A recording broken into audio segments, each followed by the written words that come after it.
Hi. Well, that was really quiet. I apologize. My camera is not there. I left it in Chicago. It's being mailed back to me. But I'll be recording it from here, so you have it at home. Just the camera angle is not very good. It's up my nose, but you'll survive.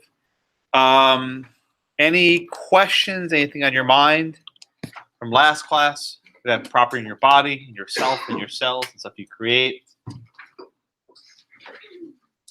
All right. I'm going to start off with a question that's really easy, but you'll understand why I phrased it this way in a few minutes. So please go ahead and answer this question. It's not a trick, I promise, but it's meant to teach you something else. Okay, I'll give you this one. Should be 30 seconds. This should be quick. A loses his watch. B finds it. Who has a stronger claim to the watch?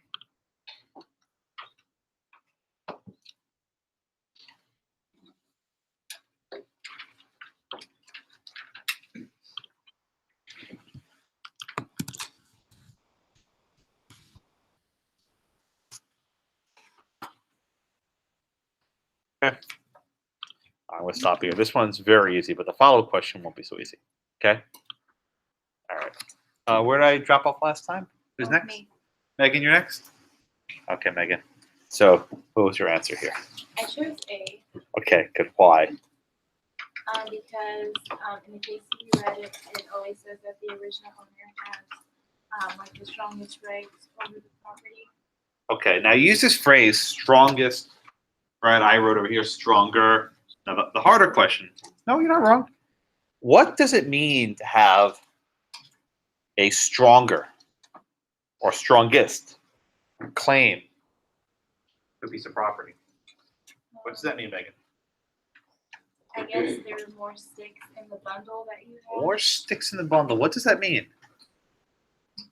You have like more interest in the property. Okay. Is Audrey next or Mariah next? Who's next? Mariah next? Oh, she's writing about. Yeah. Mariah, what does this mean, the stronger claim? What does that mean? I mean, it's easy to answer the question true, which is the correct answer, right? Right. Means that you have a right to the property. You return to find it. Well, but you just said a right. But when you say stronger, that means that there are competing rights. More of a right. Okay, so 93%, very good, right? Does B have any interest here? Yes.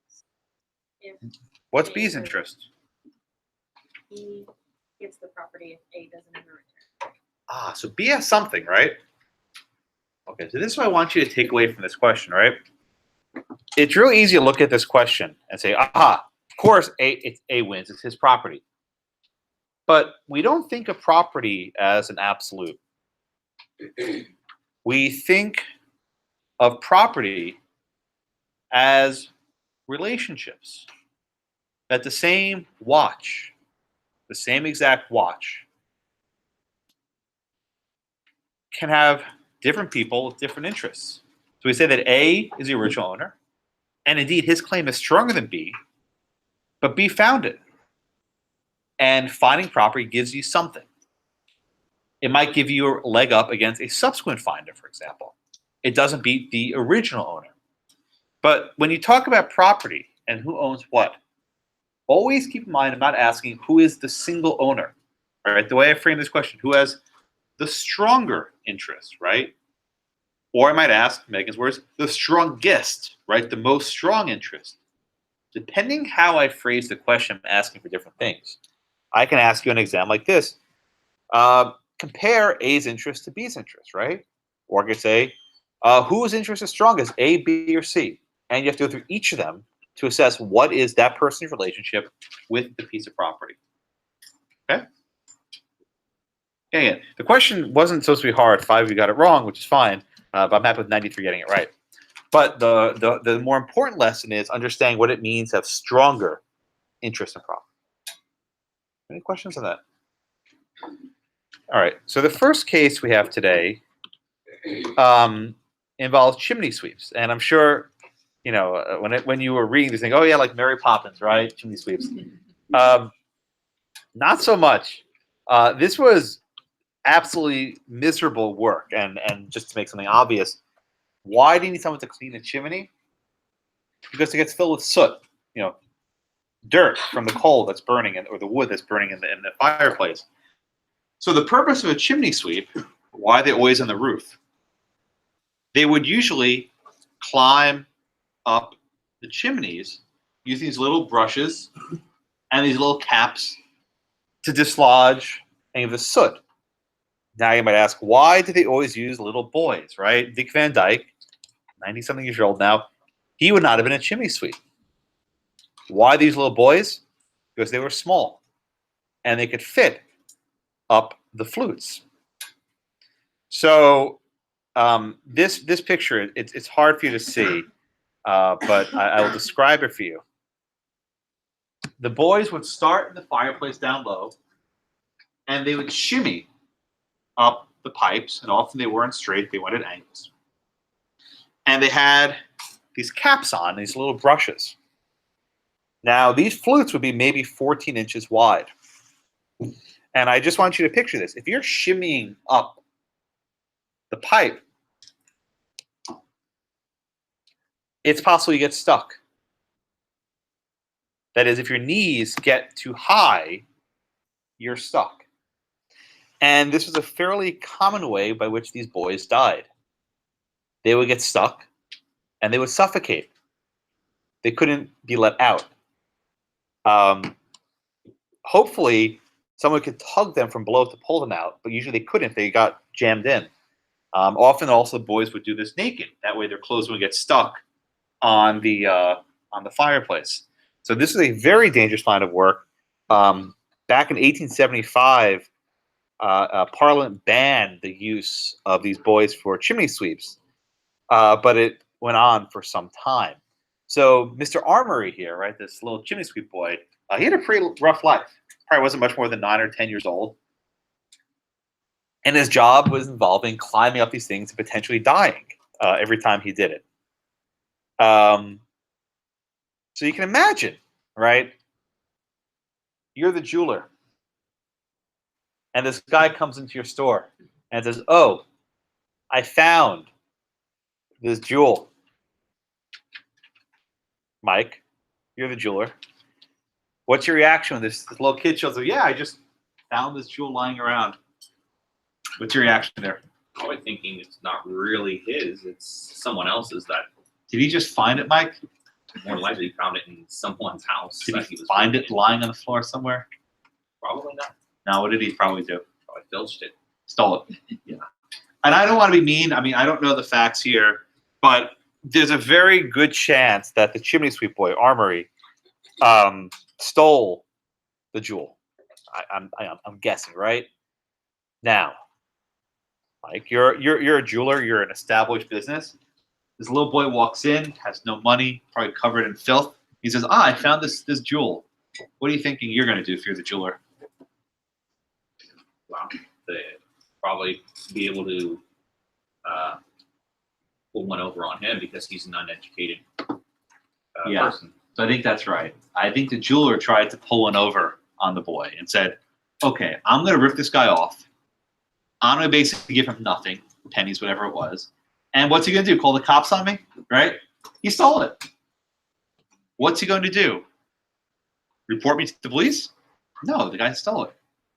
But what happened was actually fairly unexpected. This was a case that was argued before the King's Bench, which is the highest court in England. Right? It's like it was like their Supreme Court. Now they actually have a Supreme Court, but back then this was the equivalent of the Supreme Court. There's a name tag right there. Oh, that's right. What's your name? Rebecca.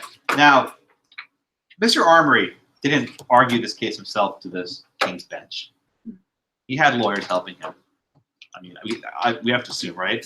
Yeah. What do you think was going on here that he had lawyers helping him appeal this case all the way up to the King's Bench, even though this was obviously stolen? Well, my guess is they probably want, well, this is a good way to establish something about property and Why do you think these lawyers were helping this guy? maybe they thought that they could get something out of it, whether it was policy or payment Or maybe what they the jewel. why do lawyers sometimes help people for free? Because they want to help them out, because they feel Yeah. bad for them. Yeah. I think they felt bad for him. I don't know. I mean, I have no idea, but I probably said this poor little chimney boy, found this jewel, and the jeweler tried ripping him off. I don't know. I have no knowledge. Google it if you want, but I've not found an answer yet. Maybe there's an answer. I don't know what it is. But I'm guessing they either want to change policy, like Rebecca said. Maybe they just felt bad for the kid. But they argue this case up. Now, Celeste, was Mr. Armory, did he have a good moral claim to this jewel? No. So the guy stole it. I think Mike is right. But why should the law protect someone who obviously stole this property? Because then we'll go back into chaos where everybody's stealing from each other because the law doesn't uphold a sense of. I like that answer, right? So Celeste is talking back to the first week of the semester. Where we talk about the state of nature. If you don't enforce property rights, people are just stealing from each other. So this case illustrates exactly why that's problematic. If the jeweler knows that no one's going to come after him, he feels free just to steal the jewel and tell the kid, get lost. That is not a good idea. So property tries to channel, as a law, the item, the jewel, to where it belongs. And here, the lawyers for Mr. Armory said we need to channel it back to the person who found it. Right now, I did this right there, right? Okay, so Brittany, did the actual owner, the person who actually lost the jewel, ever show up? No. Why do you think that was? You have to guess. Never really knew that it was missing. Maybe. But what if the person did know it was missing? They wouldn't know where to go. Ah, well, okay, let me ask you this question, Brittany, right? You have a jewel in your house, and someone comes by to clean your chimney, and then the jewel's gone. What do you suspect? It would go to the chimney sweep. Okay, that's the point, right? So if you're the person who owns a jewel, you don't know who this jeweler is, right? You wouldn't even know where to go. But if you know you had a jewel, chimney sweep shows up, jewel's gone, you go after the chimney sweep. So it's very likely that the owner of the home knew the boy stole the jewel, but they never showed up. No, I guess why? I always struggle with this. Why didn't the actual owner ever show up? This went all the way up to the highest court in the land, right? It was a very valuable jewel, right? Most people lose the jewel, and their chimney sweep comes by. You go and you find the boy, and you find a way to get back from him. My own theory, and this I have nothing to go on. They felt bad for this guy, right? They thought this guy was taken advantage of, and let him keep the jewel. Because again, he had lawyers arguing on his behalf up to the highest court in the land. I think this was a sympathy case. I don't have anything to go on. This is my own sense. I've been teaching this case for some time, but I think there's something going on here. All right, anyway. So the case goes to the court, Neiman. It's really short. It's like a page and a half, right? But walk me through the court's analysis, please. So the court, they first ask whether or not Oh, by the way, what's a trover? What's an action in trover? What does that mean? it's a common law action for money damages resulting from deeds, act of conversion.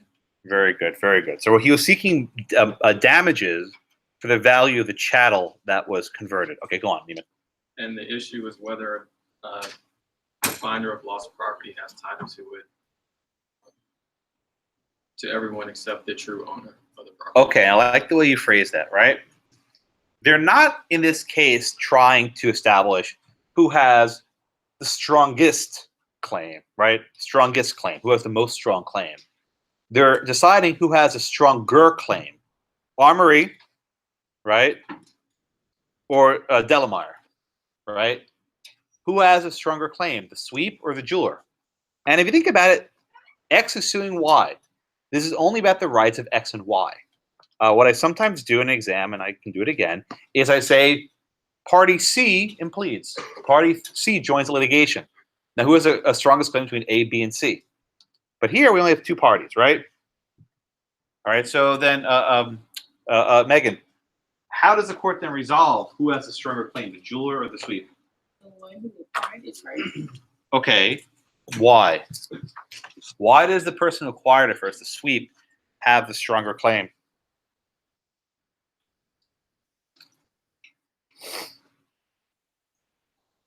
I know they talk about the relationship Good, being important. good. Tell me more about this relationship. So, like you talked about the difference between stronger and strongest. The true owner has the strongest. Bingo, there it is. Yeah. So the court uses this phrase, I think Neiman said it a minute ago, that the finder keeps it against all but the rightful owner.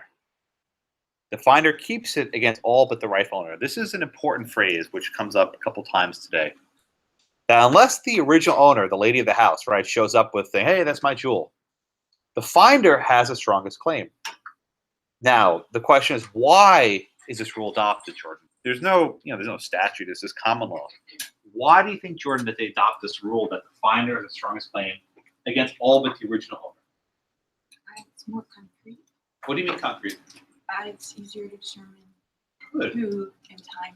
Yeah, it's very certain. You can sequential, right? The guy found it and he gave it to the jeweler, right? So certainty is a reason. Miranda, what's maybe another reason why this might be the rule the court adopts here? They don't really go into much detail. It's a page case, right? But what, if to guess? I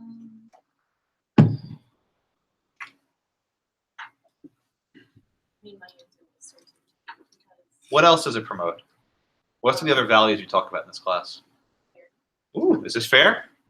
well, he did have So you think it rewards his sins, right? It rewards his theft. Yeah. Now, Jolene, is this rule of capture? Is this like the rule of capture here? That the person who gets it first keeps it. Is this like the rule of capture? yes. Okay. What's the generally when you talk about rule of capture, what are you capturing? Usually a wild animal. Wild animals. Now, what if you're capturing an animal that someone else owns? Does rule of capture apply there? No. Oh. It's So not- is this like the rule of capture? okay, so There it is, yeah. Not so much, right? So just I want you guys to distinguish it. Because very often someone will say in the exam, oh, finders keep a rule of capture. No. Rule of capture is for stuff in nature, wild animals, whales, foxes, whatever, right? This topic for today, finder, like acquisition by find, is different because someone else owned it first. It's not a wild animal in nature. It's something that was owned, right? The lady of the house, whoever it was, owned this jewel first, and then Mr. Armory found it. So don't say, oh, this is like capture, this is like discovery, this is conquest. No. You don't conquer a chattel, right? You find it because it was previously owned. He didn't make it himself. He didn't build the thing. He just probably lifted off someone's dresser, right? Whatever it happened to be. Okay. So any other questions on that? All right, so it's you have the right against all but the original owner, rightful owner. Now is that Tasty? Tasty, how do they fix damage? Right? How do they assess how much money is owed? It's actually very clever how the judge does it here. It seems the defendant didn't want to hand over the jewel. Nope, he did not. So the judge was pretty much like, you either hand over the jewel or we're gonna price it as the most expensive Yeah. it could be. Yeah. So in other words, you know how big the socket was, right? So you can measure how big the stone would have been. What they say, the jewel of the finest water, left how they phrase. So basically, the most expensive diamond you could fit in that socket is what's going to cost. I think that was very clever how the judge did that, right? Because it forces the court to say, all right, you won't give us a diamond back, we're going to price it like a Hope diamond, right? One of those expensive jewels. So I presume after this case that the jeweler gave the right amount. Now it's possible the jeweler sold it already. He may not even know. So that might actually create some other problems. But at least they put the burden on the plaintiffs. The burden on the defendant. Okay. All right. So if we can just get this is the simplest case. It goes downhill from here. This class in particular drives students batty because there's so many different rules which are not consistent. And it's like, Josh, can you please make these make sense for you? I will do the best I can. But these rules aren't always in sync. To borrow the Super Bowl. Were you at the Super Bowl? I see your Super Bowl jacket. Oh, No? I had friends that went. Friends that went. And all the guy with a lousy t-shirt? Okay, well, very good. I watched most of the Super Bowl on a plane. All right. So questions on Armory? Questions on Armory? All right, let's do a couple of questions. They took these out of your book. I don't know why. I'm actually on the cusp of switching books. They may be very unhappy. They took a lot of stuff that I liked. I don't know why they did it. But let's do this example, right? All right, so here's your question. I'm going to type it out. It's not in your book anymore. I'm going to write it up here. So F1 finds a watch and loses it. Okay? F2, that is finder 1, finder 2, right, finds it. F1 sues F2 for the return. Who wins? All right, so Hannah. F1 finds a watch and loses it. F2 finds it. Okay. F1 sues F2 for return. Who wins here? I'm sorry? Why do you say F2? Read the sequencing. Who found it first?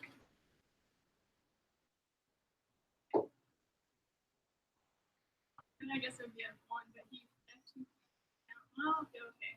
Ah, so you see what's going on here, right? Someone lost the watch. We don't know who the original owner is. But someone finds it first, and then he loses it. And then a second finder comes along and finds a watch. Now, Hannah, let me ask you a question like this. Who has a stronger claim, F1 or F2? Just F1, F2. Who's stronger? That's right. Why is F1 stronger? Below the owner, the finder has. Yeah, so think of it like a pyramid, right? You have the owner at the top, and then you have F1, then you have F2. So it's right here. So, okay. So we'd say here that F1 has a stronger claim. Now, not strongest. Just be careful with your terminology, but F1 has a stronger claim. Everyone okay with that? It's in the book on page 55. Do they move it around? Yeah. Oh, it's on there. Okay, it's good. Okay, good. So on page 55, you said? Oh, they just moved it. Okay, very good. All right, then I have it up here. I'm sorry. Thank you, Celeste. I appreciate that. Okay, here we go. All right, okay, that one's in there. The next one is not in here. Okay, that's what I was complaining about. So this one, I'll try this one again, okay? This one's a little bit longer. This is for you, Christiana. You're up next, okay? So F1 owns a watch and loses it. F2 finds it. And F3 steals it from F2. This one's not in your book, right? No, this one's the one they took out. I'm sorry. Then I say F2 sues F3. Okay, who wins? So we'll do these one at a time. So again, I'll read it again for you. Okay? F1 owns a watch and loses it. Then F2 finds it. Then F3 steals it from F2. So now we don't have two parties, we have three parties in this picture, right? All right, Christiana, just take this first one. F2 sues F3. Who wins? F2. Okay, that's right. Why? Because F2 is in the lawsuit, F1 is not, and F3 is not. Exactly. So we say F2 is a stronger claim. It's earlier in time. Okay. So now, Anthony, I'll try the next one for you, right? F1 sues, I'm sorry. F1 sues F3. Fuse. Okay, who wins here? Okay, why is F1? Because F1 is the original owner. How would you describe his claim? Stronger or strongest? Strongest. There you go. Very good. You said that F1 is the strongest claim because he is the top of the pyramid. It makes sense. Okay. Elena, you're going to the next one, okay? And then we said F1 sues F2, right? In other words, the original owner sues the first finder. Who wins here? Exactly right. And we say that F1 has the, very good, very good. So F1 has the strongest claim. Make sense? Not hard, right? What this little hypothetical is meant to illustrate is that F2 has title against F3, but not F1. That is, F2 will beat F3, but F1 beats everyone. This is the sort of hypothetical you have to think about. This is easy. The exams I twist and turn this with like lots of different variations. But if you get this basic gist, you're on the right track, okay? Yeah, that's right. They left the first one, they took this one. I actually like this one better. It helps illustrate it. I'm very close to switching books. I'm still on the fence. I don't know. They made changes here I don't like. But, I'll probably just complain about it and stick around. Wait till next spring. What? Wait till next spring, please. Well, the problem is if I switch it, then you guys are stuck with the, and that's another consideration. If I teach property 2 with a new book, I make you guys very angry. So you bought this one, now you can't use it again. So I consider things, don't worry. So that's why I don't like it. There's a lot that goes into it. I don't have full autonomy of the 2-semester class. It makes me feel bad, which is why I usually will probably end up keeping the book. All right. So questions on this F1, F2 business?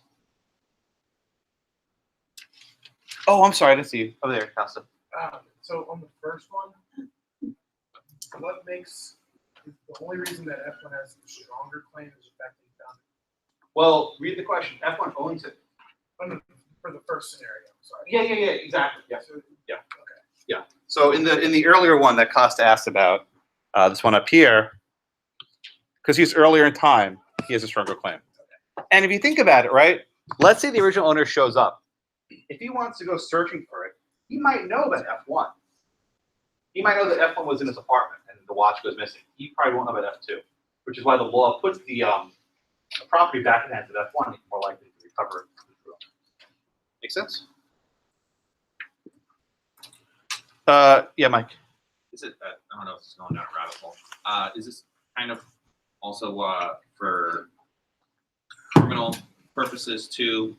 Later on, like using pawn shops as a Yeah. way to wash your hands of an item.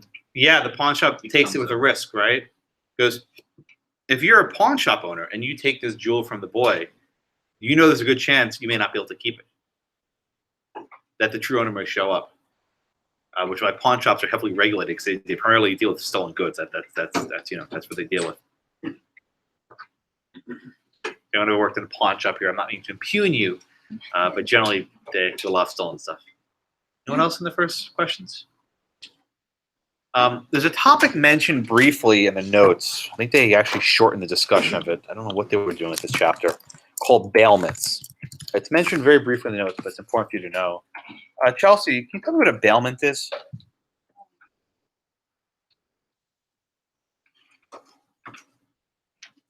It's mentioned very briefly. I think they actually chopped it down, but it's in there. Oh. Okay, so give me an example of what a bailment might be.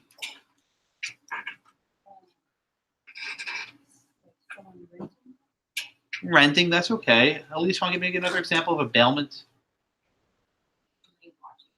Yeah, very good. Give me an example in your day-to-day life. You have these things all the time. This is Houston. You have it all the time. No. James? Oh, did you say cars? Yeah. What do we call that in Houston? Valet, yeah. Valet parking, very good, very, very good. I think that's where you're going with this, right? When you give your cars to the guy at the valet, right? You're not giving him the car to keep, right? This is not a gift. I am not giving you my keys to keep my car. It's not like Ferris Bueller, right? I am giving you these keys to watch over my car for some period of time, and I will pay you for it. That's called a bailment, right? Where someone holds your property to watch it. Other examples: laundromats, dry cleaners, right? When you give your clothes to the give your clothes to the dry cleaners, you're saying, "Here, watch it." Now, when you give your valet ticket, get your clothes tickets, isn't that we have no liability for anything? We don't care, right? That's fairly modern. But a common law, when you gave your property to someone, they assumed a duty. It's more or less a tort duty, right? But a duty of care not to screw it up, right? Not to damage your car, not to damage your clothes, whatever it is. Now, they may waive all that as a matter of the contract in the back of this ticket. But a bailment is a property concept. When you're talking about clothes, cars, etc., it's what's called a voluntary bailment, meaning the person is giving it to them voluntarily and they're accepting. They don't have to, but they're doing it as a matter of course. Okay. But there's another item. When you find goods, right? You find a diamond ring on the floor. And then you pick it up. You say, aha, I'm going to hold it for the true owner until the true owner shows up. If the true owner never shows up, maybe I'll wear the ring, right? But I'll hold it for the true owner. That is what's called involuntary bailment. That is, it wasn't like consensual. You did it without seeking permission from the true owner. You're holding it for them. And this implies a duty of care that you can't destroy the item. Now, you don't have to take it. You can leave the diamond ring on the floor. You don't have to pick it up. But if you decide to pick it up, you assume a duty of care as to the object. Okay. Two other words I want to give to you. A bailor, not like university, and a bailee. A bailor and a bailee. This is going to teach you a trick that will be very, very helpful for you in this class. Students always confuse these two, bailor, bailee. Okay? One of them is a person who gives the property. One of them is a person who receives the property. Which is which? I'm going to teach you something. You're not going to forget this. You'll forget everything else, but you won't forget this. When a word ends in EE, right? EE, that's the person who receives the property. How do you remember that? Think of me, right? Me. Whoever's receiving it, me, is with EE at the end. When the suffix is OR, that's the giver, the person who gives the property. So when it ends in OR, it's the person giving it, and Bailey, EE, is receiving it. I'll tell you a funny story. I learned this on Barbary, right, years ago. It's a good trick. And the professor who taught my Barbary, she teaches at it's either Villanova or Seton Hall. And I saw her at a conference, and I'm like, I learned this from you, and I teach this to my students now. She won't start crying. She's like so happy, right? So this is like how stuff gets perpetuated.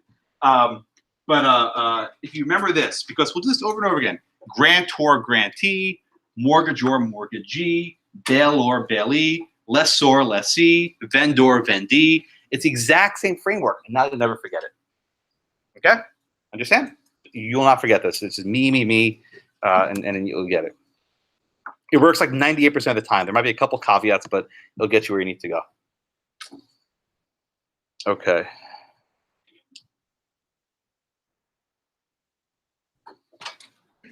All right. So any other questions on bailors and bailees and bailments?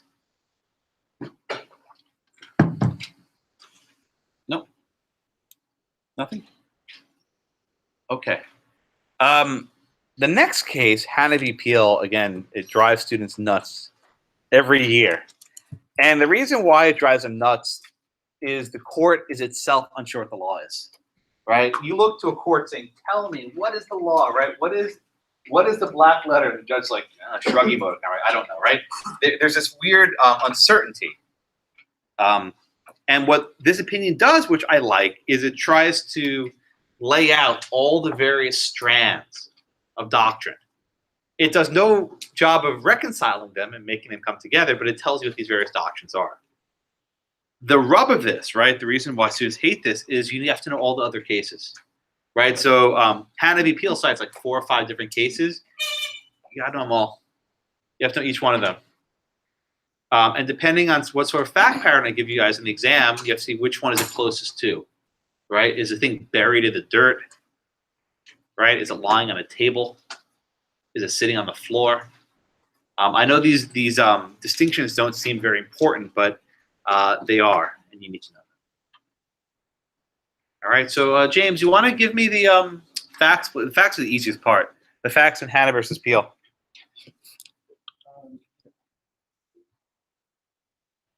Into the ownership of the house. What was going on? What time period are we in, sir? War II. Yeah, World War II is raging. Yep. So this is a situation of quartering of troops, not unlike our Third Amendment, where the troops need a place to stay and they requisition a home to live in. All right, go on. Yeah. So the defendant, he actually never lived in the house. What's the defendant's name? Major. Good. And then a couple years later, one of the soldiers that was living in the house, he found A brooch, yeah. It's basically like a pin you put on your clothes with a little jewel on it.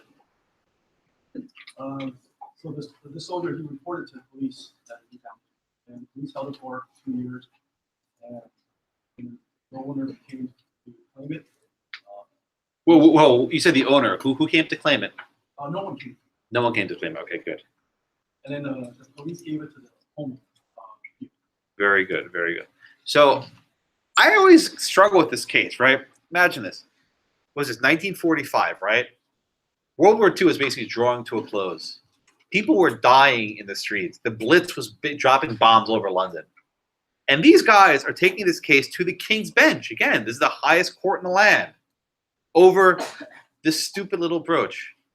What was going on here? Don't they have a war to fight? I'm always befuddled by this case, right? The same with Hannah v. Armory versus. What are they doing with fighting so hard over this little thing worth, what, 50, 60 pounds, right? I don't know. I have no idea why they do this. Okay? So, Lauren, at the outset, as a matter of fairness, right, putting aside the law, who do you think here should get it? Just forget the law for a minute. You got the guy who finds it, sitting on top of a windowsill. and then you have the guy who never went to the house once, who owns it. Just a matter of fairness. Who do you think should win out here? I just really want to say it's fair, the guy who actually owns the property. Do you think the owner is more fair? Why?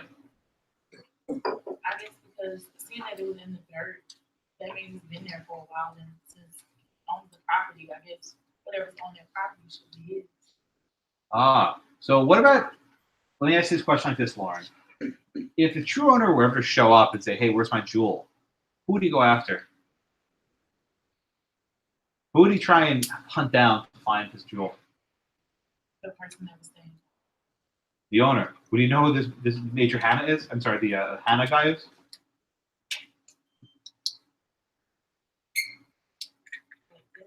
The owner of the house was renting it out, right?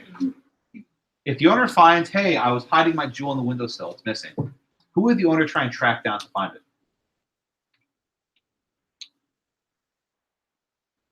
I guess whoever was staying there. Well, does he know who was staying there? All didn't know. But who would he know? Which person would he know of?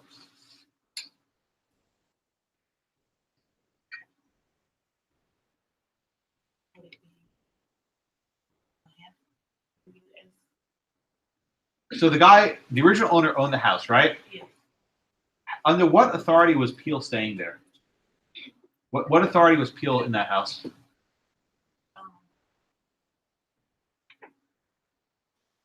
I guess it was rented to him. It was rented. Peel was his tenant. Yeah. So if the original owner wants to find the jewel, who's he going to call? The tenant. There you go. Very good. Thank you. Right? So perhaps as a matter of fairness, the owner should get it. Now, Brandy, give him the other side, right? Why, maybe as a matter of fairness, that that Hannah, the soldier who finds it, what's his argument? Fairness. Just forget law. Just do fairness for a minute.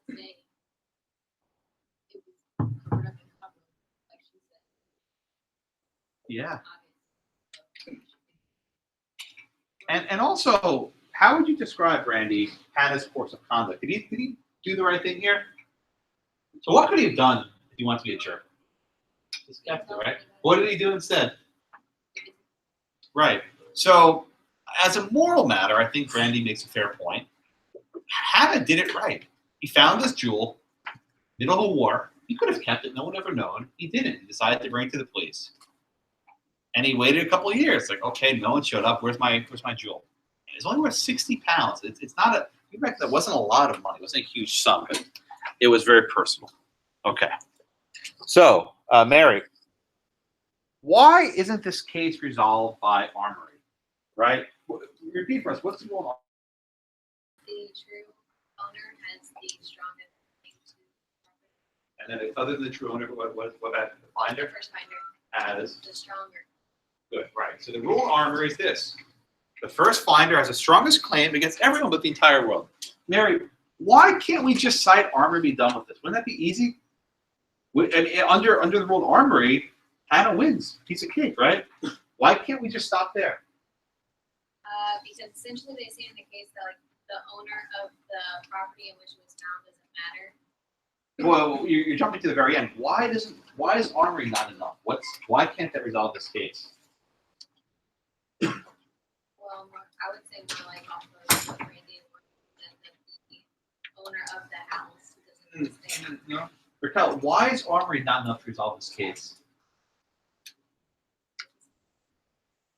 Well, you give me facts, but as a matter of law, why is Armory not enough? Why is that precedent not govern this entire case?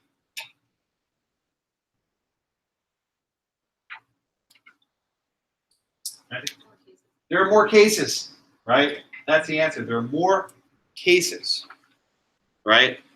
And what the court has to do here, the King's Bench is like their highest court, is walk through all of these various cases which don't exactly line up. Now, Brooke, in Armory, did it matter where the chimney sweep found the jewel? Was that in any way relevant to the case? Okay, that's right.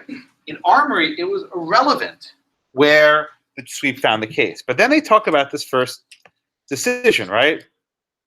Brooke, this Bridges versus Hawksworth. What a lovely name. Bridges versus Hawksworth, right?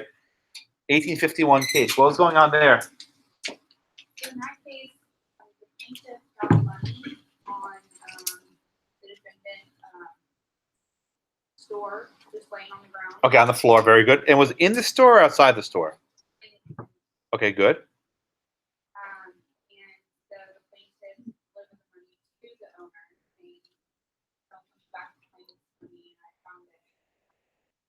The owner ended up keeping it for himself, and going to claim. Okay, very good. So you have a case, right? You go to a store. You find some banknotes, money on the floor, 65 pounds. That's why it's 65L. That's short for pounds. That's the currency. Okay. Plaintiff did the right thing. He found it. He could have just walked out with it. No one ever known. But he gave it to the owner of the shop and said, "Hey, hold this here till someone shows up." Now, how many of you have ever actually done this? Found money, give it to the store owner? I have. I'm positive every time I've done this, the store owner just kept the money. I'm sure. But I actually think of this case whenever I do that. Because I think it's the right thing to do. But maybe I'm a nerd. But seriously, same thing with necessity, doctrine, shelter. I say, okay, Hawksworth, I'm giving this back. I think about these things.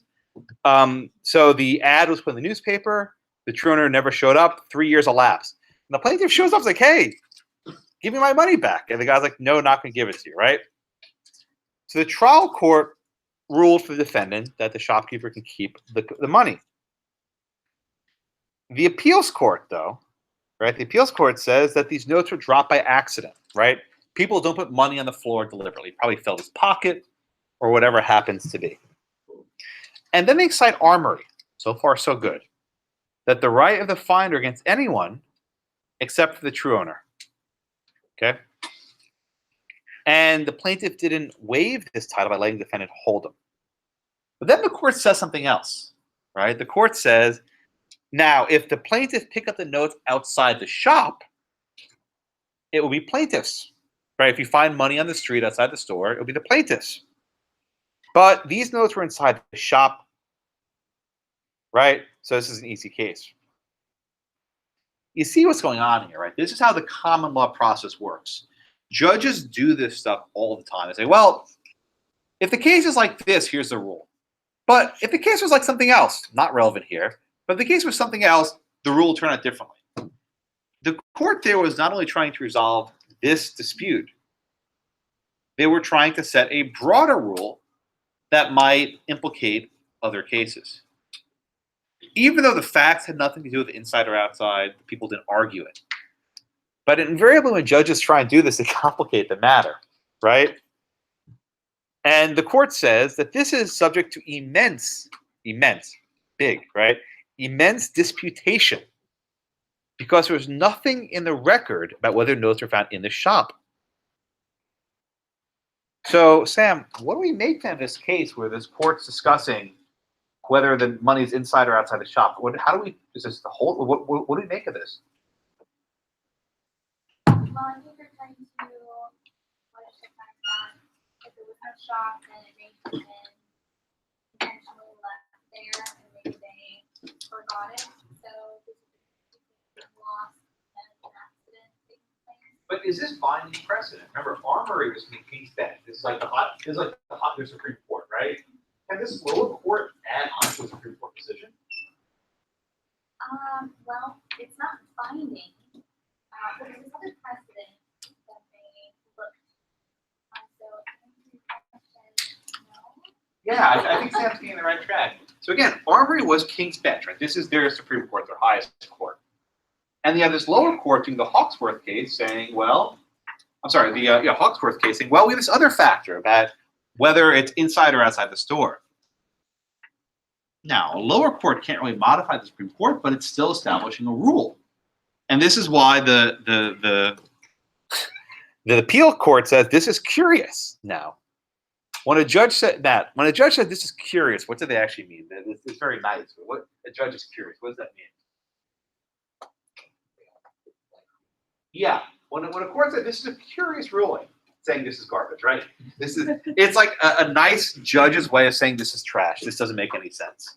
But they can't come out and say that because that's disrespectful.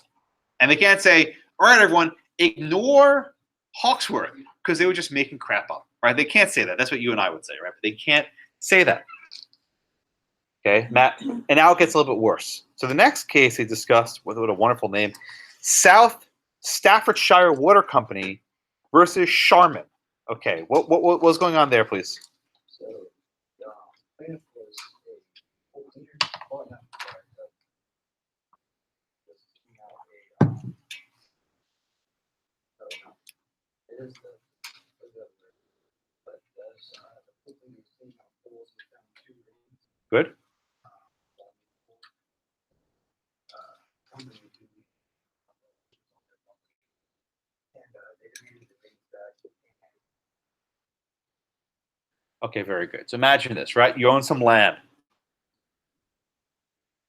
You have a pool on the land. You hire some guy to clean up the pool, and he finds these 2 rings buried in the mud right at the bottom of this pool. Now, you had no idea the rings were there, right? You never dug there. You had no idea. Okay, so Joey, how does the court then resolve this Sharman case? The court said that the person cleaning up the pool didn't have to do it because he was working as a servant or agent of the company. Very good. Right. So the idea here is that the plaintiff owned the property, and he had the right to forbid anyone from entering onto the land. Okay. He could say the pool should be cleaned or it should not be cleaned. Then they give this holding. The possession of land entitles possession of everything attached to it. Right? So because the ring was literally in the mud, it was attached to it, the plaintiffs here, the owner of the property, have the stronger case, stronger claim to it. Now, Jenica, why shouldn't this be governed just like Armory? Right? In Armory, the guy stole a jewel from someone's house, right? Maybe it wasn't in mud, but it was like probably in a drawer somewhere, right? Why is this not governed by Armory? I guess because what they're saying is it was in the mud, it was attached to the land. And so, I guess it depends on where it was found. But again, in Armory, the guy trespassed and he was a cleaner, cleaned chimneys. This guy cleans pools, right? Let's just say, I'll make up the example. Let's say that the jewel was embedded in the soot of the chimney. Could have been, I don't know. Do you think that would have mattered to court Armory?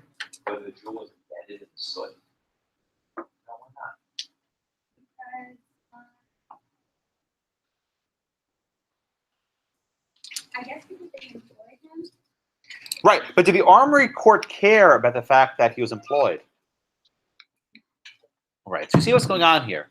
They're adding layers. Think of like an onion, right?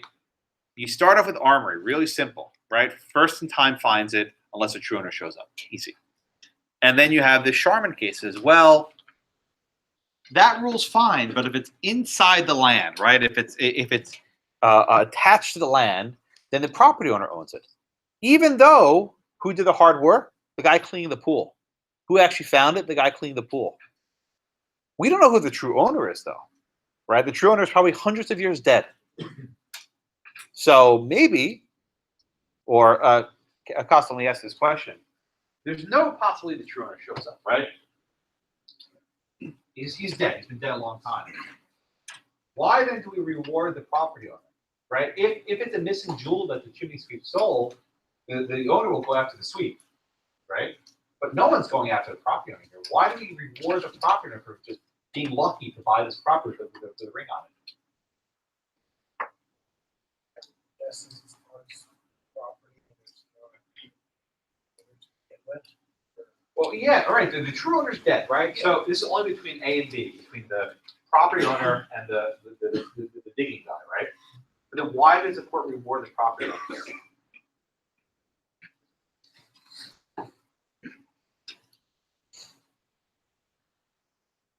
I think maybe because they own the property and they're owner, I guess. I don't agree with it. Okay, well, tell me, why don't you agree with this holding in Sharman? Because it's not, I think it goes against exactly what, I don't think it matters that it was attached to the owner or not. But it's something that you judge, and I think In this case, they don't agree. Yeah. It's, I don't think it really matters if it's attached or it's floating in the air. Right. So Kate, let me ask you this question. We've put forward a few reasons why you might want to give it to the property owner, right?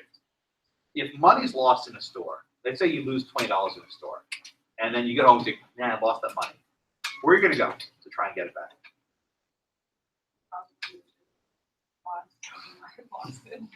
$100, $500, whatever it is, right? Where would you go to try and get it back? Okay, go to the last place you saw it. So it makes sense that if you lose property in a store, you give it to the store owner maybe when you come back. But here, is there any chance, Caitlin, the original owner is going to show up? So then why do we reward the property owner here?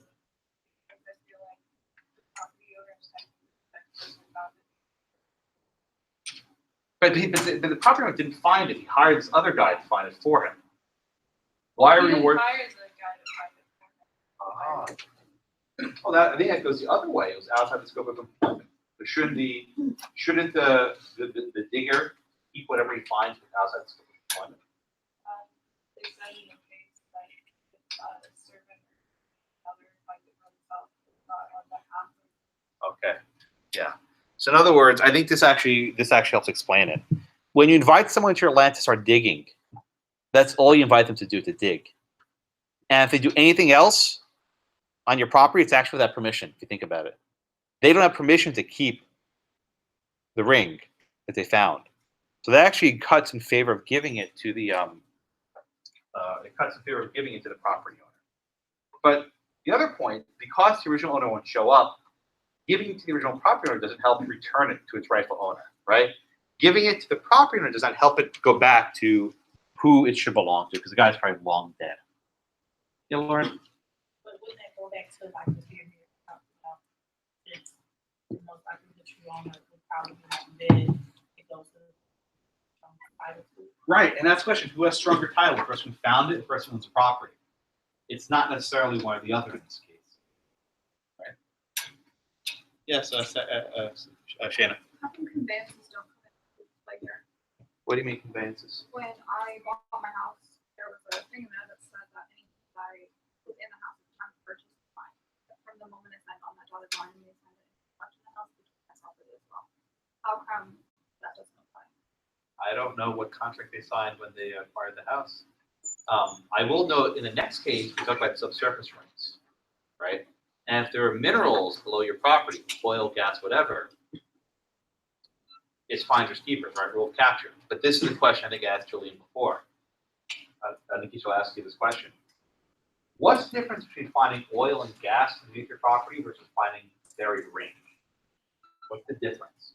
Why is the oil found under the rule of capture, but the ring is under this rule of finding stuff? Why are there different rules? Okay. Oil is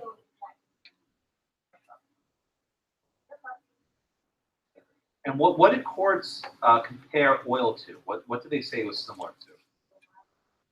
Good. So here's the distinction, right?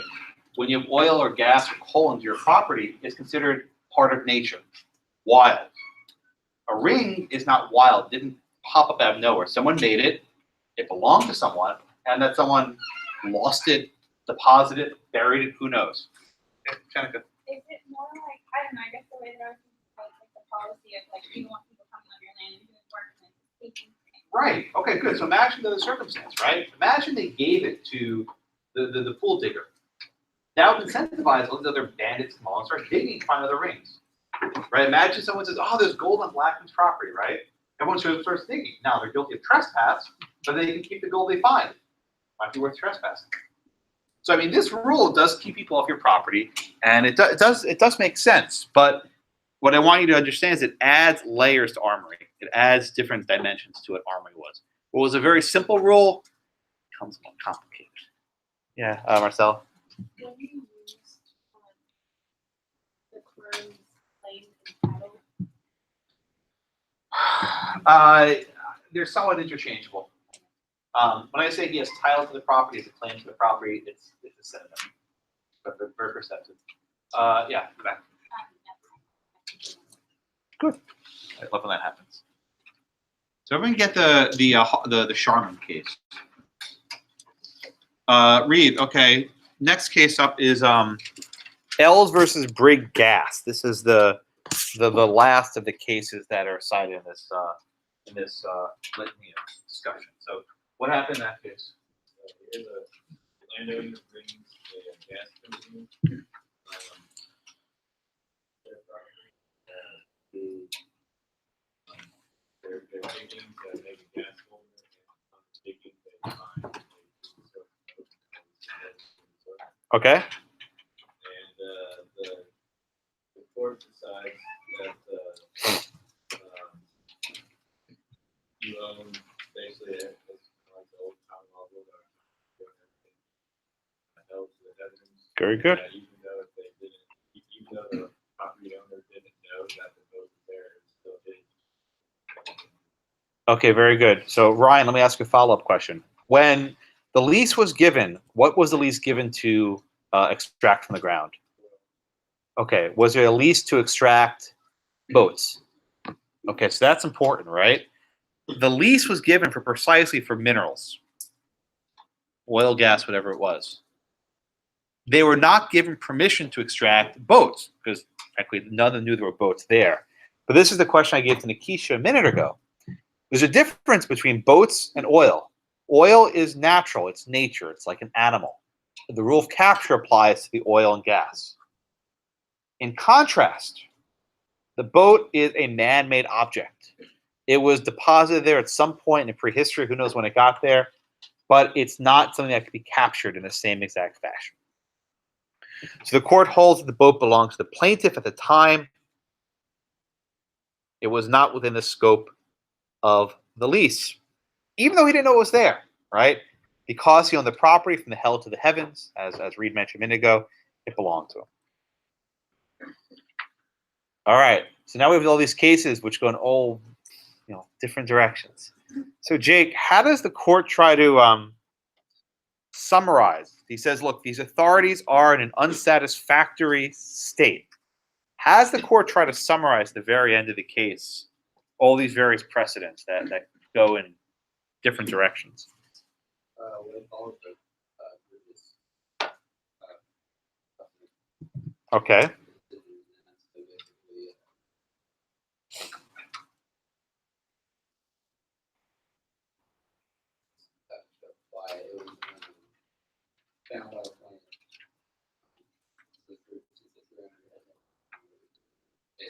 Oh, you're giving me my next question, but how does the court synthesize all these various cases? What does the court say to summarize Hawksworth and Sharman and Briggs? And how does he summarize it? well, You're giving me the Hannah case. How do they summarize these cases? That's what I want to know.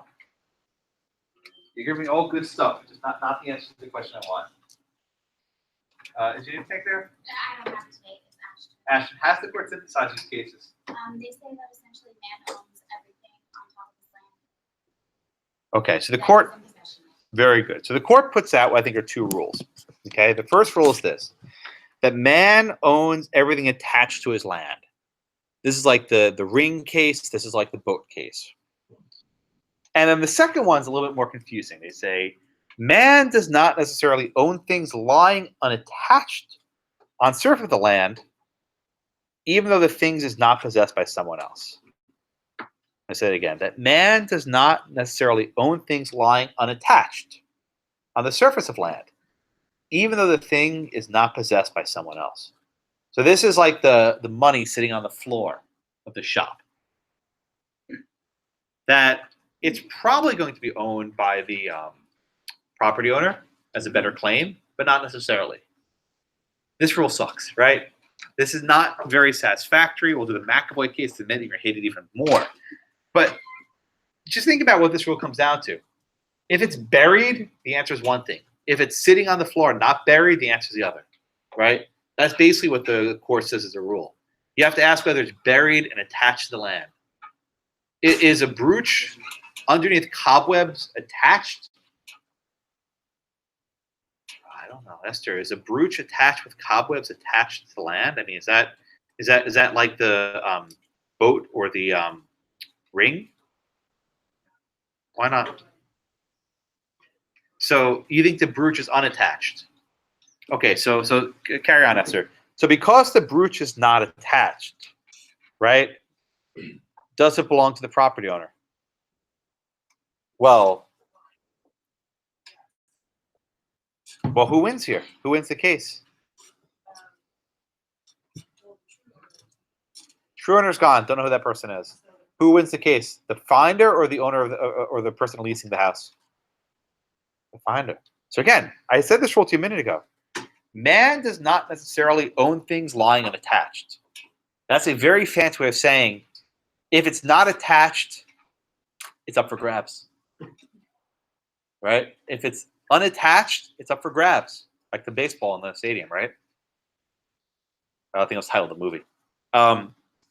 And they give it, as Esther said correctly, to the plaintiff. So they gave it to the plaintiff, the Hannah who found it. And they said, look, the brooch was lost. Plaintiff found it. Reward the person who acted commendably. It's a very unsatisfactory ending of the case, right? Because it's going this way and this way. And say, oh, you know what? Screw it, right? Because the brooch wasn't literally in the mud of the house, we're going to give it to the finder. Even though the first case, right, the Hawksworth case said, if it's lying on the floor, it might belong to the property owner. So here the court carves an even additional exception to the common law, right? The common law is messy, and they made it even messier here. So now, what's your rule? I mean, God, what do you put in your notes for this one? If it's in the mud, it belongs to the property owner. If it's lying unattached, it's up for grabs, right? Depends on fairness, perhaps. I don't know the court what factors were considered, but the court doesn't really explain why the property owner loses in this case. They say, well, it's he had commendable activity. The defendant never entered the house. The breach was never defendant's. He had no knowledge of it.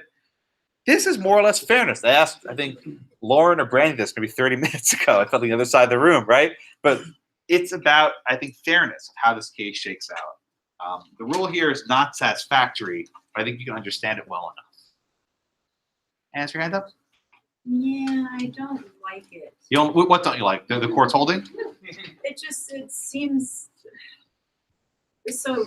He wasn't leasing the house directly to the guy. It was requisitioned again, and the guy was there was stationed at the house. He went in a bedroom used as a sick bay. I mean, he wasn't leasing it to this guy, so the guy technically wasn't. I mean. Well, he was a like, guest. How is this any different from him taking a painting off the wall that the major doesn't, or whatever his name was, doesn't necessarily remember, was in that house because he inherited it from his aunt and hasn't been there in 10 years. You don't How's like that necessarily any different? You don't like it? Melissa, what do you think? The case mentioned that he didn't. Okay, so maybe it's a little different. It's not like the painting on the wall, it's hidden. You're still not happy But with it. still, I mean, yeah, like some guy's gonna remember everything that his great aunt Sophie owned, but if she leaves some their stuff or house, I mean, But what if the facts were different, right? What if, in fact, he knew about this, right? What if it was from his great aunt Sophie? Here, he doesn't have no idea whose jewel it was. He has no clue. It doesn't matter to you. You'd give it to the property owner no matter what. yeah, in general. Is that- I mean, that's an it's easier a rule you private- put it's a forward? Private, he owned the house. Oh, he was renting it though. No, the guy who owned it. Oh, but this is Peel though. That's the defendant though. Yeah. Peel's the defendant. He was leasing. Conveyed to the tenant. So he was leasing it, or it was how was it conveyed to him? The idea of a requisition is during war. You basically keeping the troops there temporarily. It's not a permanent purchase. It's basically Right. like basically lease. Right. So, but Hannah was a soldier. Hannah was a soldier, and Wasn't Anna renting it for you? yeah, but Hannah was stationed there. Yeah, Peel was the owner. But he was right. But he didn't know it was there though. Yeah, but he still owns the property. So your rule would be straight up that the original owner has it no matter what. Well, I guess I'm not going to invite many people to my house. They're allowed to just come and Take Okay. stuff. I mean, I was gonna, two things, kind of off of what she said with requisitions on houses. I remember we lost something like a bill that went on our back porch that my mom used to do to awesome dinner. Yeah. We got a ring. That's adorable. We got a ring. Well, when we moved, the handle, which was, custom made, had our family name on it, somehow fell underneath the house. We actually had to get court documents to allow them to give it to us. Because someone else had moved in at that Yeah, point? because they owned it. And that's the same way. Like, I think the major should have gotten the brooch. You think so? Yeah. And secondly, the 65 pounds that he sold the brooch for, that's a lot of money. How much is it today? Today in US dollars, that's like almost $7,000. Okay, so I mean, not trivial. Yeah. So it's a sizable And sum. even the 2 rings that were found in the pool, I did the math. That's like $10,000. So it's worth fighting? Yeah. Okay. I think also principle matters too. People feel like the principle's open. But yeah, maybe you're right. 10,000, that's not trivial. Who else? Who doesn't like this ruling? Yeah, Matt. Yeah, I agree.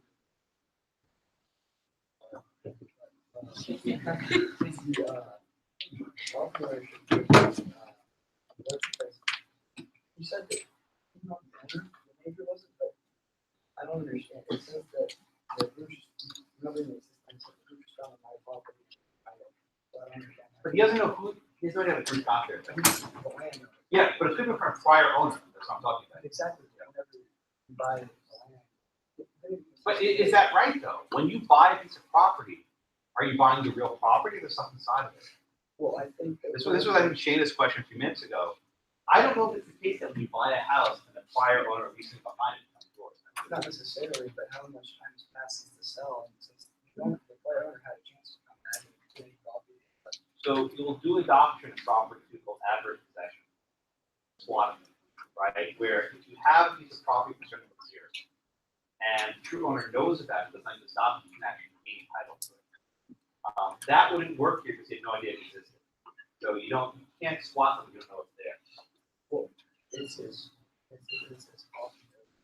But that's the question. It's on his land, does that make it his property, right? That's where are you on the pyramid? It begs the question. It did say that they tried to, the original owner, tried to make a claim for the original property. This land that they had to make a claim. Apparently they weren't successful. Not successful. And you want to add something else? I just wanted to know too, it was the custom, and it still is, as far as I'm aware, in Europe, that when you sell a property, you're selling everything inside it as well, the furnishings. So if I wanted to buy an apartment in Paris and it had a couch in it and a bed in it, and that's generally going to be conveyed with it unless they made specific notes that it wasn't going to convey with the property. That's generally how it's done.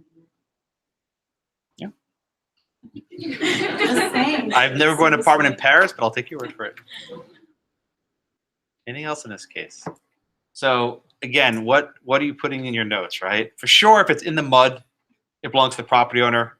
If it's lying unattached, you go either way. Not a very satisfactory rule.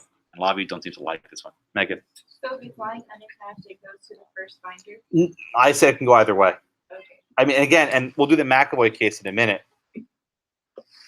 which I think mucks it up even more. That says muck with an M. Bad mind. Who am I up to? Is it Rob? All right, Rob. Give me the facts, please, in McAvoy versus Medina, please.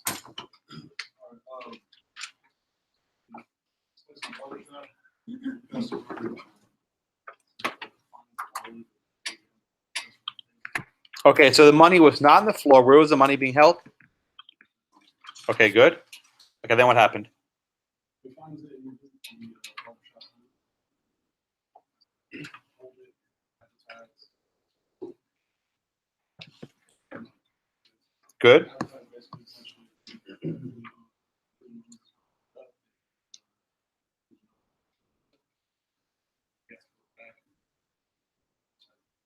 Okay.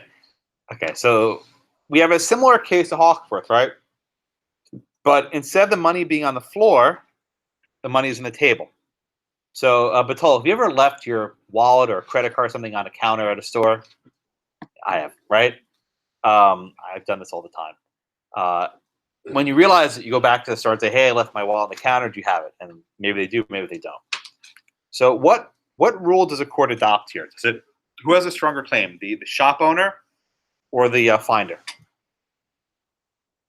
Who has the stronger claim? Not strongest, but stronger claim.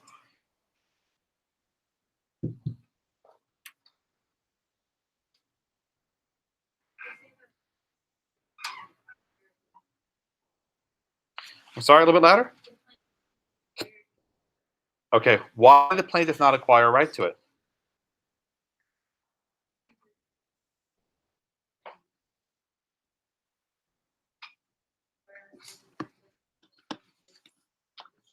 Very good, right? So the court says is this: the plaintiff came as a customer. He didn't have any duty to acquire the property. In contrast, the shop owner, the defendant, had a duty of care to keep it till the owner calls. Okay? But then the court does this other funky thing with this case, Lawrence versus State. And they draw a distinction between property that's placed by the owner and property that's lost. And the court says this drives people nuts. To place a pocketbook on a table and to forget to take it away is not to lose it, in the sense in which the authorities refer to speak of lost property. So there's a difference between, putting your wallet down on the table versus your wallet falling out of your pocket and being on the floor. Alyssa, why does this make a difference? What difference does it make if you put it down on the table versus it falls out of your pocket, hits the floor? Yeah, you're right. Why does it make a difference if it's lost or misplaced? Why should that make a difference? There's a reason. It's not obvious, but what's the reason why it makes a difference? I know, but why should it make why should it make a difference if it's lost or misplaced? Just work with me for a minute.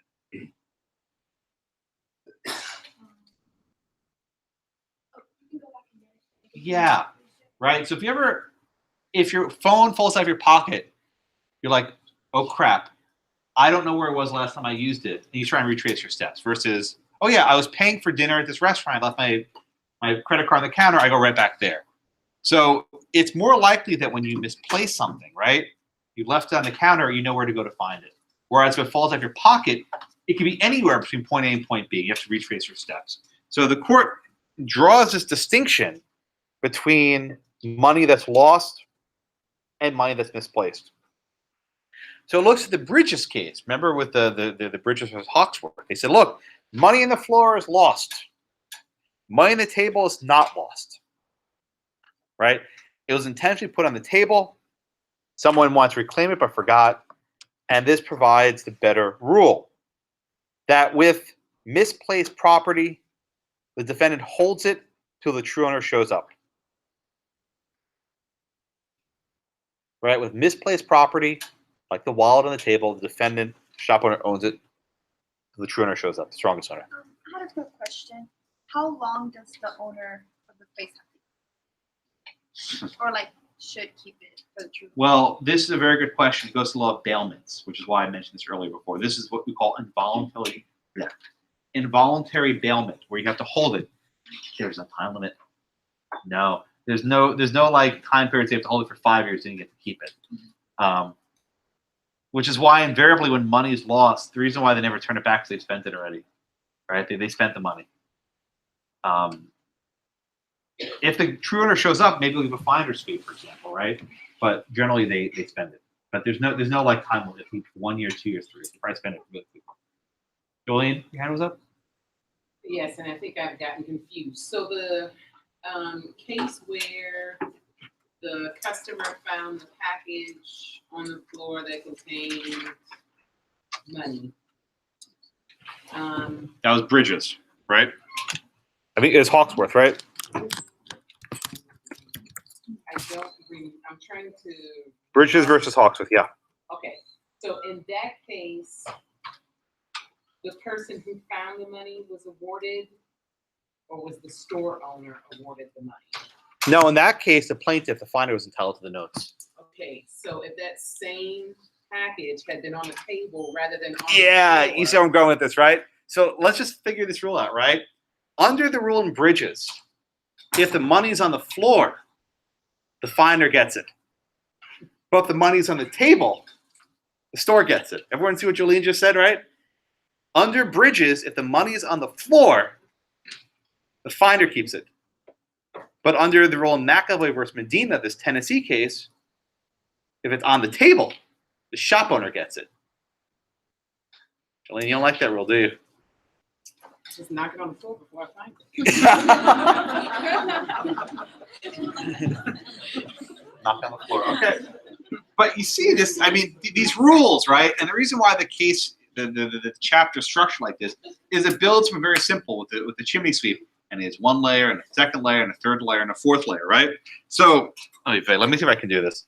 I'm going to screw this up. I'm going to try. I always try. So, okay. If it's attached to the ground, see if I'm probably going to do this wrong, but I'll try, right? If it's attached to the ground, right, it belongs to the property owner. Okay, and this is the Sharman and the Briggs case. Okay. If it's unattached to the ground, okay, it depends. Is it on the floor? That is, it's lost. And then under is it Bridges, right? Bridges, it belongs to the finder. And if it's on a table that is misplaced, this is McAvoy, it belongs to the property owner.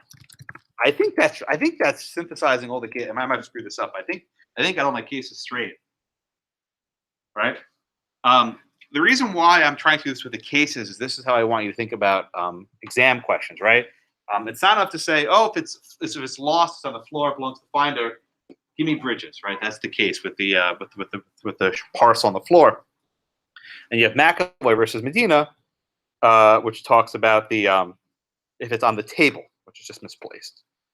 But you see, these distinctions are somewhat silly. I don't make light of them, but like Jolene's point is pretty good. Just on the floor and you get to keep the money. Right? Oh, actually, Jolene, to be fair, are you keeping the money for yourself? Or what are you actually doing?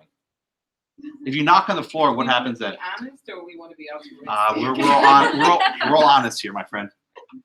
What are you actually doing then when you knock on the floor? I'm stealing. If I knock it on the floor and then find it. Yes, you're stealing. But you're also going to have a bailment at that point because you're holding it for the truant to show up. Because if the truant shows up and says, hey, I left my money, you're like, oh yeah, Jolene has it. She knocked on the floor. They're coming after you. Right. You might go to jail for knocking it over. Sure. That's my hand somewhere. Yeah. So how is it not stealing when you take something It from a private is stealing. residence that's requisitioned by the government to be used as a hospital? It is stealing. That's the thing. What makes people so angry at this topic is it legalizes stealing. That unless a true owner shows up and pushes charges against you, you get keep stolen property. You'll do this in adverse possession when we do property 2 next term. If you squat in a house for 10 years and the true owner never shows up, guess what? You own the house now. Is that stealing? Is that theft? You're shaking your head. If you can't see, you're shaking your head yes, right? Oh, you're shaking your no, Meg. What do you think? No? Because of adverse possession. Well, yeah, of course. But why is it not theft, though? I asked this question first day of the semester, next semester. Is this theft? Yeah. They're not using it. They're not using it, so put it to better use, right? Even your hand was up a minute ago? I was gonna say something around that if they never show up, it's abandoned. So Abandoned? No one If you owns it. abandon property, no one owns it. So, and you still don't like this. But the point is, if the original owner shows up, he gets it. But short of that, someone's got to own property, right? At any given point in time, property must be owned by someone. And the choice is the finder or the property owner. Between the two, Anna, you're more comfortable with that, right? Someone's got to have it. You can't just keep it in a box like the Japanese system's lost and found. We don't have that, right? Someone's got to keep it. And you keep it to the finder or you keep it to the property owner. Either one has to keep it. Okay. So I think this is a decent summary. It's not perfect, but I think it'll get you more or less where you need to go in the summary of it. Copy this for my notes for next year. See if it works. Okay. All right. Anything else on this topic? I think I beat this one to death. Or we should bury it, maybe. Oh, sorry. And yeah, go one more. I just don't like that Keel denied this brooch when, I mean, I don't know all the circumstances, obviously I'm making this up, but what if great auntie Betty left in the house? And all Well, that? I mean, how is he to know? Say, oh, you know, yeah, do an inventory. What if great aunt Betty doesn't remember all of her jewelry? It's a big house. Look at it. The house is huge. How It's a are big you gonna house. remember every single thing? And great aunt Betty had like 5 husbands and now gave her Oh, jewelry. man. I mean, how is she gonna, you know, that it just, no. Life's not fair. You know, Yeah, this might be a bit trippy, but trippy. so theft is a legal concept, essentially. I mean, leaving morality aside, theft is kind of a legal concept. And so if there's a legal medium to acquire property, like adverse possessions, it's still theft. Like, When I say theft, I meant in the moral sense. In other words, no one's going to arrest Hannah for finding the jewel on top of the windowsill, right? It's not going to happen. But as a moral matter, I think Anne's getting at it's morally wrong. That it's great Aunt Betty's, ring, whatever. Yeah, Mike. If it was Brigg Aunt Betty's, did Major Pill pay his inheritance taxes on? Oh, okay. We don't know where it came from. Anything else? Yeah, in the back.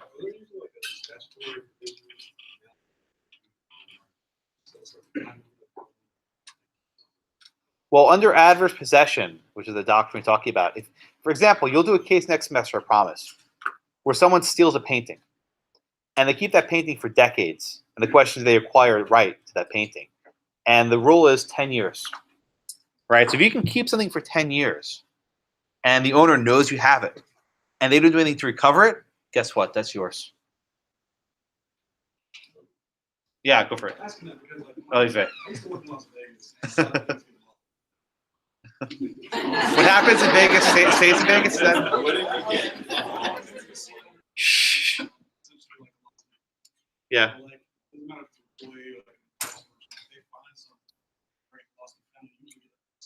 Yeah.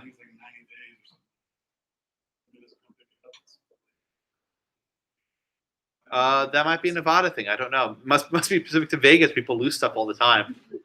They're losing valuable stuff. Yeah. Shocking. Not like Jolene who knocks on the floor. I think Jordan, was your hand up? The person who stole the painting, like the owner, did they know the thief? Or The case is complicated because she knew but wasn't really sure. And you'll do it. It actually involves Georgia O'Keeffe, a very famous painter. It's in your book if you want to read it, called O'Keeffe versus Snyder. We'll probably do it the first week of class next semester. Property too. Jolene? There's another case in the notes that we didn't discuss where it's about the chambermaid finding money in a dresser. Do we need to know that one? No, don't worry about it. Okay.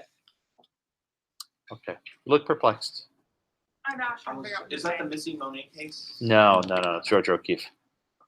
All right. Anything else? Oh, I'm sorry. I don't have peripheral vision. I can't see my side. These rooms are terribly laid out, by the way. The fact that you have half the students facing my sides is really bad. They should be like a U shape. It's very, and I should be further back. Anyway, Brittany, go ahead. I think it's after McAvoy. It says essentially it's in the notes: mislaid, lost, and abandoned property, and gives like a summary rule. And then it of course tells you why it's not really the best Exactly. rule. Yeah. Is it more right than not, or is it? I mean, it's essentially that's really the summary of what you said. Yeah.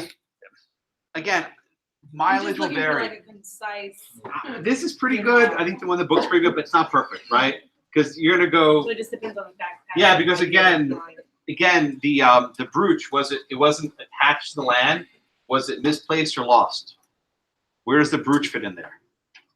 Was it lost? Maybe someone put it up there for safekeeping. I was gonna say I don't think that was lost. I don't know how it would get up there. Someone Exactly. put it there, kind of like the Which money is- in the plane wheel. Which is why we don't really know how this framework's not perfect. And I'm not even gonna try and put Hannah v. Peel in here, it'll confuse you for more. All right, everyone. I'll see you guys on Thursday. Thank you so much.